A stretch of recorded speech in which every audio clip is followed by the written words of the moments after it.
ಎಲ್ರಿಗೂ ನಮಸ್ಕಾರ. ಇಂದಿನ ಈ ವಿಡಿಯೋದಲ್ಲಿ ನಾವು ಮೈಕ್ರೋಸಾಫ್ಟ್ ಅಲ್ಲಿರುವಂಥ ಲೇಔಟಿನ ಬಗ್ಗೆ ಕೆಲವು ವಿಚಾರಗಳನ್ನು ತಿಳ್ಕೊಳ್ಳೋಣ. ನೋಡಿ, ಈಗ ನಾನು ಲಾಸ್ಟ್ ಕ್ಲಾಸಲ್ಲಿ ಹೇಳಿದ್ದೇನೆ ಯಾವ ಥರ ಒಂದು ಪ್ಯಾರಾಗ್ರಾಫ್ ಡಿಸ್ಪ್ಲೇ ಮಾಡೋದು ಅಂತ. Equal to rand open bracket close bracket ಕೊಟ್ಟರೆ ಒಂದು ಪ್ಯಾರಾಗ್ರಾಫ್ ನಮಗೆ ಡಿಸ್ಪ್ಲೇ ಆಗ್ತದೆ. ಇನ್ನಿಲ್ಲಿ ಲೇಔಟಿಗೆ ಬಂದರೆ, ಲೇಔಟ್ ಅಂತ ಒಂದು ಮೆನು ಇದೆ. ಲೇಔಟಲ್ಲಿ ಬಂದರೆ ಫಸ್ಟ್ ಆಪ್ಷನ್ ಇರುವಂಥದ್ದು ಮಾರ್ಜಿನ್. ಎಲ್ಲ ಪೇಜ್ಗಳಿಗೂ ಕೂಡ ಮಾರ್ಜಿನ್ ತುಂಬ ಇಂಪಾರ್ಟೆಂಟ್ ಆಗಿರ್ತದೆ. ಆ ಮಾರ್ಜಿನ್ ಅನ್ನು ಯಾವ ತರ ಸೆಟ್ ಮಾಡೋದು ಅಂತ ನೋಡುವ. ಮೊದಲಿಗೆ ಇಲ್ಲಿ ಮಾರ್ಜಿನ್ಗೆ ಕ್ಲಿಕ್ ಮಾಡಿದ್ರೆ ಇಲ್ಲಿ ನಾರ್ಮಲ್ ಮಾರ್ಜಿನ್ ನೋಡಿ, ಇದು ಟಾಪ್ ಮಾರ್ಜಿನ್, ಇದು ಲೆಫ್ಟ್ ಮಾರ್ಜಿನ್, ಇದು ರೈಟ್ ಮಾರ್ಜಿನ್, ಇದು ಬಾಟಮ್ ಮಾರ್ಜಿನ್. ಈ ಎಲ್ಲ ಮಾರ್ಜಿನ್ಗಳನ್ನ ಯಾವ ತರ ಸೆಟ್ ಮಾಡೋದು ಅಂತ. ಒಂದು ಇಲ್ಲಿ ನ್ಯಾರೋ ಅಂತ ಇದೆ ಒಂದು ಆಪ್ಷನ್. ನ್ಯಾರೋ ಅಂತ ಕೊಟ್ಟರೆ ಸ್ವಲ್ಪ ಮಾರ್ಜಿನ್ ಕಡಿಮೆ ಆಗ್ತದೆ. ಮಾಡರೇಟ್ ಅಂತ ಕೊಟ್ಟರೆ ಇನ್ನು ಸ್ವಲ್ಪ ಚೇಂಜಸ್ಗಳಾಗ್ತವೆ. ಟಾಪ್ ಲೈನ್ ಬಾರ್ಡರ್ ಸ್ವಲ್ಪ ಜಾಸ್ತಿ ಇದೆ, ಬಾಟಮ್ ಕಡಿಮೆ ಇದೆ. ಇನ್ನು ವೈಡ್ ಕೊಟ್ಟರೆ ನೋಡಿ, ಸೆಂಟ್ರಿಗೆ ಮಾತ್ರ ಈ ಟೆಕ್ಸ್ಟ್ ಅಲೈನ್ ಆಗ್ತದೆ. ಬೇಕಿದ್ರೆ ಈ ಟೆಕ್ಸ್ಟನ್ನು ಸೆಲೆಕ್ಷನ್ ಮಾಡಿಕೊಂಡು ಹೋಮಿಗೆ ಬಂದರೆ ನಿಮಗೆ ಇಲ್ಲಿ ಜಸ್ಟಿಫೈ ಕೊಡ್ಬೋದು. ಜಸ್ಟಿಫೈ ಕೊಟ್ಟರೆ ಎರಡು ಕಾರ್ನರ್ ಕರೆಕ್ಟ್ ಆಗ್ತದೆ. ಇದೊಂದು ಆಪ್ಷನ್. ಲೇಔಟಲ್ಲಿ ಮಾಡುವಂಥ ಯಾವುದೇ ಆಪರೇಷನ್ಗಳಿಗೆ ನೀವು ಟೆಕ್ಸ್ಟನ್ನು ಸೆಲೆಕ್ಷನ್ ಮಾಡಬೇಕಾದ ಅವಶ್ಯಕತೆ ಇಲ್ಲ. ನೋಡಿ, ಇಲ್ಲಿ ಬೇರೆ ಬೇರೆ ಥರದ ಇದೆ, ಆಫೀಸ್ ಆ ಥರ ಇದೆ. ಅಲ್ಲ ಅಂತ ಹೇಳಿದ್ರೆ ನಿಮಗೆ ಕಸ್ಟಮ್ ಮಾರ್ಜಿನ್ಸ್ ಕೊಡ್ಬೋದು. ಕಸ್ಟಮ್ ಮಾರ್ಜಿನ್ ಇಲ್ಲಿ ಲೆಫ್ಟ್ ಎಷ್ಟು ಬೇಕು, ರೈಟ್ ಎಷ್ಟು ಬೇಕು. ಈಗ ಟಾಪ್ 1 ಇದೆ, ನಾನು ಲೆಫ್ಟ್ ಕೂಡ 1 ಕೊಡ್ತೇನೆ, ರೈಟ್ ಕೂಡ 1 ಕೊಡ್ತೇನೆ, ರೈಟ್ ಕೂಡ 1 ಕೊಡ್ತೇನೆ. ಈಗ ಓಕೆ ಕೊಡ್ತೇನೆ. ಈಗ ಸ್ವಲ್ಪ ಚೇಂಜಸ್ಗಳು ಇದಾಯಿತು. ಇದು ಒಂದು ಆಪ್ಷನ್, ಮಾರ್ಜಿನ್ ಹೆಚ್ಚು ಕಡಿಮೆ ಮಾಡುವಂಥದ್ದು. ಮತ್ತೊಂದು, ಒಮ್ಮೆ ಇಲ್ಲಿ ವ್ಯೂಗೆ ಬಂದರೆ ಇಲ್ಲೊಂದು ರೂಲರ್ ಅಂತ ಒಂದು ಆಪ್ಷನ್ ಇದೆ. ಇದನ್ನು ಕ್ಲಿಕ್ ಮಾಡಿದರೆ ಇಲ್ಲಿ 2 ಸ್ಕೇಲ್ ಬರ್ತದೆ ನಿಮಗೆ. ಈಗ ಬೇಕಿದ್ರೆ ನಿಮಗೆ ಈ ಸ್ಕೇಲಿನ ಇದರ ಸೆಂಟ್ರಿಗೆ ಕ್ಲಿಕ್ ಮಾಡಿದ್ರೆ ಇದು ಈಗ ಈ ಥರ ಆ್ಯರೋ ಮಾರ್ಕ್ ಕನ್ವರ್ಟ್ ಆಗುತ್ತೆ ನೋಡಿ. ಜಸ್ಟ್ ಈಗ ಆ್ಯರೋ ಮಾರ್ಕ್ ಆಯಿತು. ಇನ್ನು ಇದನ್ನು ಕ್ಲಿಕ್ ಮಾಡಿ ಇಳಿದ್ರೆ ನಿಮಗೆ ಇಲ್ಲಿ ಕೂಡ ಮಾರ್ಜಿನ್ ಟಾಪ್ ಲೆಫ್ಟ್ ರೈಟನ್ನು ಸೆಟ್ ಮಾಡ್ಕೊಳ್ಬೋದು. ಈ ಕಾರ್ನರಿಗೆ ಹೋದರೆ ಇಲ್ಲಿ ಕೂಡ ನಿಮಗೆ ಮಾರ್ಜಿನ್ನ ಸೆಟ್ ಮಾಡ್ಕೊಳ್ಬೋದು. ಅದೆರಡು ಆಪ್ಷನ್ ಇದೆ. ಬಾಟಮ್ ಬೇಕಿದ್ರೆ ಬಾಟಮ್ ಕೂಡ ಸೇಮ್ ಮೆಥಡ್. ಇದನ್ನು ಹೇಳಿದ್ರೆ ಸ್ವಲ್ಪ ಬಾಟಮ್ ಬಾರ್ಡರ್ ಕೂಡ ಚೇಂಜಸ್ಗಳು ಆಗ್ತವೆ. ಇದನ್ನು ಇದರಲ್ಲಿ ಚೂಸ್ ಮಾಡ್ಕೊಳ್ಬೋದು. ಇದು ಒಂದು ಆಪ್ಷನ್. ಇನ್ನೊಂದು ಆಪ್ಷನ್ ಓರಿಯೆಂಟೇಷನ್. ನೋಡಿ, ಓರಿಯೆಂಟೇಷನ್ ಅಂತ ಹೇಳಿದ್ರೆ ನೋಡಿ, ಇದು ಈಗ ಹೈಟ್ ಜಾಸ್ತಿ ಇದೆ, ವಿಡ್ತ್ ಕಡಿಮೆ ಇದೆ ಈ ಪೇಜ್ ಇದ್ದು. ನೀವೀಗ ಓರಿಯೆಂಟೇಷನ್ ಚೇಂಜ್ ಮಾಡಿದ ಕೂಡಲೇ, ಲ್ಯಾಂಡ್ಸ್ಕೇಪ್ ಮಾಡಿದ ಕೂಡಲೇ ಇದು ಕರೆಕ್ಟ್ ರಿವರ್ಸ್ ಆಗ್ತದೆ. ಟೆಕ್ಸ್ಟ್ಗಳು ಈ ಥರದ ಆರ್ಡರಲ್ಲಿ ಡಿಸ್ಪ್ಲೇ ಆಗ್ತದೆ. ಇದರಲ್ಲಿ ಈಗ ಎರಡೇ ಆಪ್ಷನ್ ಇರೋದು. ಒಂದು ಪೋರ್ಟ್ರೇಟ್. ಪೋರ್ಟ್ರೇಟ್ ಅಂತ ಹೇಳಿದ್ರೆ ಮೇಲಿಂದ ಕೆಳಗಿನವರೆಗೆ ಈ ಥರ ಟೆಕ್ಸ್ಟ್ಗಳನ್ನು ಡಿಸ್ಪ್ಲೇ ಮಾಡಲಿಕ್ಕೆ ನಾವು ಪೋರ್ಟ್ರೇಟ್ ಆಪ್ಷನ್ ಕೊಡ್ತೇವೆ. Next one landscape. ಲ್ಯಾಂಡ್ಸ್ಕೇಪ್ ಅಂತ ಹೇಳಿದ್ರೆ ನಿಮಗೆ ಈ ಥರ ವಿಡ್ತ್ ಜಾಸ್ತಿ ಇರ್ತದೆ, ಹೈಟ್ ಕಡಿಮೆ ಇರ್ತದೆ. ಇದೊಂದು ಆಪ್ಷನ್. ನೆಕ್ಸ್ಟ್ ಇಲ್ಲಿ ಬಂದರೆ ಸೈಜ್. ನಮಗೆ ಈಗಾಗಲೇ ಗೊತ್ತಿರ್ಬೋದು, ತುಂಬ ಥರದ ಪೇಜ್ ಸೈಜ್ಗಳಿವೆ. ಅದರಲ್ಲಿ ನಾವು ಕಾಮನ್ ಆಗಿ ಯೂಸ್ ಮಾಡುವಂಥ ಪೇಪರ್ ಸೈಜ್ ಅಂತ ಹೇಳುವಂಥದ್ದು A4. ಈ A4 ಅನ್ನು ಕರೆಕ್ಟ್ ಮಿಡ್ಲಿಂದ ಕಟ್ ಮಾಡಿದರೆ ಅದು A5 ಸೈಜ್ ಆಗ್ತದೆ. ಅದೇ ಥರ ಎರಡು A4 ಅನ್ನು ಒಟ್ಟಿಗೆ ಜಾಯಿಂಟ್ ಮಾಡಿದರೆ ಅದು A3 ಸೈಜ್ ಆಗ್ತದೆ. ಇದು ಬೇಸಿಕ್ ಸೈಜ್ಗಳು ನಾವು ಯೂಸ್ ಮಾಡುವಂಥದ್ದು. ಇನ್ನೊಂದು ಲೀಗಲ್ ಸೈಜ್ ಅಂತ ಇದೆ. ಲೀಗಲ್ ಸೈಜ್ ಈಗ ನಾನು ಓರಿಯೆಂಟೇಷನ್ ಲ್ಯಾಂಡ್ ಪೋರ್ಟ್ರೇಟ್ ಕೊಡ್ತೇನೆ. ಲೀಗಲ್ ಸೈಜ್ ಅಂದರೆ ಸ್ವಲ್ಪ ನಿಮಗೆ ಹೈಟ್ ಜಾಸ್ತಿ ಆಗ್ತದೆ. ನೀವು ಲೀಗಲ್ ಪೇಪರ್ಗಳು, ಲೀಗಲ್ ಡಾಕ್ಯುಮೆಂಟ್ಸ್ಗಳನ್ನು ಮಾಡುವಾಗ ಹೆಚ್ಚಾಗಿ ಲೀಗಲ್ ಶೀಟ್ಗಳನ್ನು ಉಪಯೋಗಿಸ್ತೇವೆ. ಆ ಲೀಗಲ್ ಶೀಟ್ಗಳನ್ನು ಉಪಯೋಗಿಸುವಾಗ ಇಲ್ಲಿ ನಾವು ಸೆಟ್ಟಿಂಗನ್ನು ಲೀಗಲ್ ಅಂತ ಕೊಡಬೇಕು. ಇದೆಲ್ಲವೂ ಪ್ರಿಂಟ್. ನೀವು ಇದನ್ನ ಡಾಕ್ಯುಮೆಂಟ್ ಅನ್ನು ಟೈಪ್ ಮಾಡಿ ಆದ ಮೇಲೆ ಪ್ರಿಂಟರ್ ಅಲ್ಲಿ ಪ್ರಿಂಟ್ ತೆಗಿತೀರಿ ಅಂತ ಹೇಳಿ ಆದ್ರೆ ಆ ಸಮಯದಲ್ಲಿ ನಿಮಗೆ ಈ ತರದ ಸೆಟ್ಟಿಂಗ್ಗಳೆಲ್ಲ ಪರ್ಫೆಕ್ಟ್ ಆಗಿ ಮಾಡಬೇಕಾದ ಅವಶ್ಯಕತೆ ಬರ್ತದೆ. ಕಾಮನ್ ಆಗಿ ಅಥವಾ ಡಿಫಾಲ್ಟ್ ಆಗಿ ಇದರಲ್ಲಿ ಇರುವಂಥದ್ದು A4 ಪೇಜ್ ಸೈಜ್ ಇರುವಂಥದ್ದು. ಇದು ಒಂದು ಆಪ್ಷನ್. ಮಾರ್ಜಿನ್ ಆಯಿತು, ಓರಿಯೆಂಟೇಷನ್ ಆಯಿತು, ಪೇಜ್ ಸೈಜ್ ಆಯಿತು. ನೆಕ್ಸ್ಟ್ ಆಪ್ಷನ್ ಇಲ್ಲಿ ಬರುವಂಥದ್ದು ಕಾಲಮ್. ಇಲ್ಲಿ ನೋಡಿ, ನಿಮಗೆ ಇದನ್ನ 2 ಕಾಲಮ್ ಆಗಿ ಬೇಕಿದ್ರೆ ಸ್ಪ್ಲಿಟ್ ಮಾಡ್ಕೊಳ್ಬೋದು, ಅಥವಾ 3 ಕಾಲಮ್ ಆಗಿ ಬೇಕಿದ್ರು ಆ ಟೆಕ್ಸ್ಟ್ ಅನ್ನ ನಿಮಗೆ ಸೆಟ್ ಮಾಡಿ ಇಟ್ಕೊಳ್ಬೋದು. ನ್ಯೂಸ್ ಪೇಪರ್ ಅಲ್ಲೆಲ್ಲ ನೋಡಿರ್ಬೋದು ಈ ತರದ ಸ್ಟೈಲ್ಗಳು. ಇದು ಇದರಲ್ಲಿ ಕಾಲಮ್ ಅಂತ ಹೇಳುವಂತ ಆಪ್ಷನ್ ಇರುವಂತದ್ದು.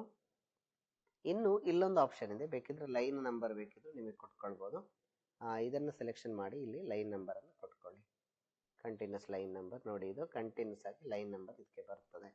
ಇದೊಂದು ಆಪ್ಷನ್ ಇದೆ, ಲೈನ್ ನಂಬರ್ ಕೊಡುವಂಥದ್ದು. ಬೇಡ ಅಂತ ಹೇಳಿದ್ರೆ ಇಲ್ಲಿ ಕ್ಲಿಕ್ ಮಾಡಿತ್ತು, ನನ್ನ ಕೊಟ್ಟಿತ್ತು, ಎಲ್ಲವೂ ಕೂಡ ಮೊದಲಿನ ತರವೇ ಆಗ್ತದೆ. ಇದಿಷ್ಟು ಆಪ್ಷನ್ ಈ ಇನ್ಸರ್ಟಿನ ಪೇಜ್ ಸೆಟಪಿನ ಅಂಡರಲ್ಲಿ ಬರುವಂತ. ಇಲ್ಲಿ ನೋಡಿ, ನಾವು ಸ್ವಲ್ಪ ಆಪ್ಷನ್ಸ್ಗಳು ಡಿಸೈನಲ್ಲಿದೆ. ಇಲ್ಲಿಗ ನಾವು ಹೋಮ್ ನೋಡಿ ಆಯಿತು. ಹೋಮಲ್ಲಿರೋ ಎಲ್ಲ ಆಪ್ಷನ್ಸ್ಗಳು ಈಗಾಗಲೇ ಗೊತ್ತಾಗಿದೆ. ಇನ್ಸರ್ಟ್ ಕೂಡ ನೋಡಿ ಆಯಿತು. ಇದರಲ್ಲಿ ನಮಗೆ ಉಪಯೋಗಕ್ಕೆ ಬರುವಂಥ ಎಲ್ಲ ಆಪ್ಷನ್ಸ್ ಇದರಲ್ಲಿ ಆಗಿದೆ. ಇನ್ನು ಡಿಸೈನಿಗೆ ಬಂದರೆ ಇಲ್ಲಿ ಡಿಸೈನಲ್ಲಿ ಕೂಡ ಸ್ವಲ್ಪ ಆಪ್ಷನ್ ಇದೆ. ಇದರಲ್ಲಿ ಒಂದು ಆಪ್ಷನ್ ವಾಟರ್ ಮಾರ್ಕ್ ಅಂತ ಇದೆ. ಈಗ ನಿಮಗೆ ಪೇಜ್ಗಳನ್ನು ಯಾರು ಕಾಪಿ ಮಾಡಬಾರ್ದು ಅಂತೇಳಿ ಆದರೆ ಈ ಥರದೊಂದು ವಾಟರ್ ಮಾರ್ಕ್ ಇದರಲ್ಲಿ ಡಿಸ್ಪ್ಲೇ ಮಾಡ್ಬೋದು. ಈ ವಾಟರ್ ಮಾರ್ಕನ್ನು ನಿಮಗೆ ಕಸ್ಟಮೈಸ್ ಮಾಡಬೇಕು ಅಂತೇಳಿ ಆದರೆ ಇಲ್ಲಿ ಕ್ಲಿಕ್ ಮಾಡಿತ್ತು ಇಲ್ಲಿ ಬೇಕಿದ್ರೆ ಕಸ್ಟಮೈಸ್ ಆಗಿ ಬೇರೆ ಏನಾದರೂ ಟೈಪ್ ಮಾಡ್ತಿದ್ರೆ ಆ ಟೆಕ್ಸ್ಟ್ ಕೂಡ ಅಲ್ಲಿಗೆ ಅಪ್ಲೈ ಆಗುತ್ತೆ. ನೋಡಿ ಅಲ್ಲಿ ವೆಲ್ಕಮ್ ಅಂತ ನಾನು ಟೈಪ್ ಮಾಡಿದ್ದೇನೆ, ಅದರಲ್ಲಿ ಬಂದಿದೆ. ಸೊ ಅದನ್ನು ಯೂಸ್ ಮಾಡ್ಬೋದು. ವಾಟರ್ ಮಾರ್ಕ್ ಅದರಲ್ಲಿ ಕಸ್ಟಮ್ ವಾಟರ್ ಮಾರ್ಕ್ ಇದರಲ್ಲಿ ಹೋದರೆ ಇಲ್ಲಿ ಬೇಕಿದ್ರೆ ಕಲರ್ ಕೂಡ ಚೇಂಜಸ್ ಮಾಡ್ಕೊಳ್ಬೋದು. ಅದನ್ನು ಸಣ್ಣ ಪುಟ್ಟ ಕಲರ್ ಚೇಂಜಸ್ ಬೇಕು ಅಂತ ಹೇಳಿದ್ರೆ ಇದರಲ್ಲಿ ಕಲರ್ ಕೂಡ ಚೇಂಜ್ ಮಾಡ್ಕೊಳ್ಬೋದು. ಈ option water mark. Next one is the page colour. ಈಗ ಎಂಟೈರ್ ಪೇಜ್ಗೆ ನಿಮಗೆ ಕಲರ್ ಕೊಡಬೇಕು ಅಂತ ಹೇಳಿದರೆ ಈ ಆಪ್ಷನ್ಸನ್ನು ಉಪಯೋಗಿಸ್ಬೋದು. ಇದರಲ್ಲಿ ನಿಮಗೆ ಮೋರ್ ಕಲರಿಗೆ ಹೋಗ್ತೀನಿ ಅಂತೇಳಿ ಆದರೆ ಇಲ್ಲಿ ಇನ್ನೂ ಹೆಚ್ಚಿನ ಕಲರ್ಸ್ಗಳು ನಿಮಗೆ ಸಿಗ್ತವೆ. ಇದಕ್ಕೆ ಓಕೆ ಕೊಟ್ಕೊಳ್ಬೋದು. ವಾಟರ್ ಮಾರ್ಕ್ ಬೇಡ ಅಂತ ಹೇಳಿದರೆ ರಿಮೂವ್ ವಾಟರ್ ಮಾರ್ಕ್. ಇನ್ನು ಇಲ್ಲಿ ಫಿಲ್ ಇಫೆಕ್ಟ್ ಅಂತ ಒಂದು ಆಪ್ಷನ್ ಇದೆ. ಈ ಫಿಲ್ ಇಫೆಕ್ಟಿಗೆ ಹೋದರೆ ಇಲ್ಲಿ ಬೇಕಿದ್ರೆ ನಿಮಗೆ ಎರಡೆರಡು ಕಲರನ್ನು ಮಿಕ್ಸ್ ಮಾಡ್ಕೊಳ್ಬೋದು.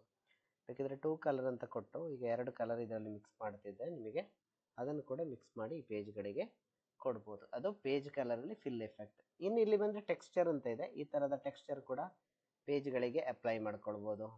ಹಾಗೆ ಇಲ್ಲಿ ಪ್ಯಾಟರ್ನ್ ಅಂತ ಇದೆ. ಬೇರೆ ಬೇರೆ ಥರದ ಪ್ಯಾಟರ್ನ್ ಟೈಪಲ್ಲಿ ಬೇಕಿದ್ರೆ ನಮಗೆ ಕಲರ್ಗಳನ್ನು ಫಿಲ್ ಮಾಡ್ಕೊಳ್ಬೋದು. ಇನ್ನು ಪಿಕ್ಚರ್ ಬ್ಯಾಕ್ಗ್ರೌಂಡ್ ಆಗಿ ನಿಮಗೆ ಯಾವುದಾದ್ರೂ ಪಿಕ್ಚರ್ಸನ್ನು ಕೊಡಬೇಕಿದ್ರೆ ನಿಮಗೆ ಫಾರ್ ಎಕ್ಸಾಂಪಲ್ ಈ ಪಿಕ್ಚರ್ ಬ್ಯಾಕ್ಗ್ರೌಂಡ್ ಕೊಡಬೇಕು, ಓಕೆ ಕೊಡ್ಬೋದು. ಯಾವುದೇ ಪಿಕ್ಚರನ್ನು ಬ್ಯಾಕ್ಗ್ರೌಂಡ್ ಕೊಡ್ಬೋದು.